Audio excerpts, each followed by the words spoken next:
কিরে লালু, নতুন শহরে আইসস, এর জন্য আমার সাথে কথা কবি না? দেখি এদিকে ফির, এত চিন্তা আছিস কে আমার উপর? আমি তো তোরে বিপদে পড়ে ব্যস্ত আনছি। তবে একটা কথা কি জানোস, আমার গোয়ালে যতগুলা গরু আসছিল সবগুলার ভিতর তোরে একটু বেশি মায়া করতাম আমি, আর তোর জন্য একটু বেশি মায়া লাগতাছে।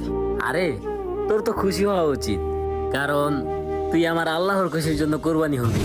চেয়ারম্যান সাহেব, আগের বারে গরুটা কিন্তু ছোট হয়ে গেছে, এবারে হাড়ের ভিতরে সবচেয়ে বড় গরুটা আমরা দিমু।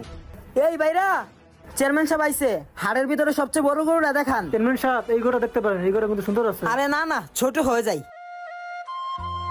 আরে বাহ, গরুটা তো অনেক সুন্দর। গরুটার নাম কি? ওর নাম লালু। লালু?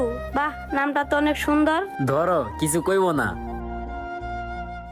এই গরুটাই সুন্দর। বাবা বাবা, এবার আমরা ওই লালুকেই নিব।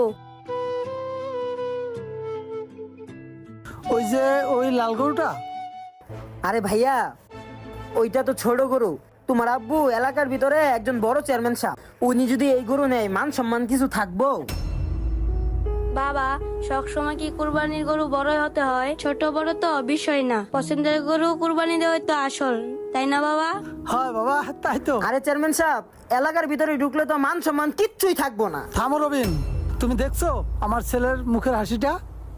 তাই ঠিক করেছি, এবার আমি গরু ওইটাই নিব। ওই লালুই হবে এবারের আমাদের ঈদের কোরবানি। থ্যাংক ইউ বাবা। রবিন, যাও ওইটাই এলো। ঠিক আছে।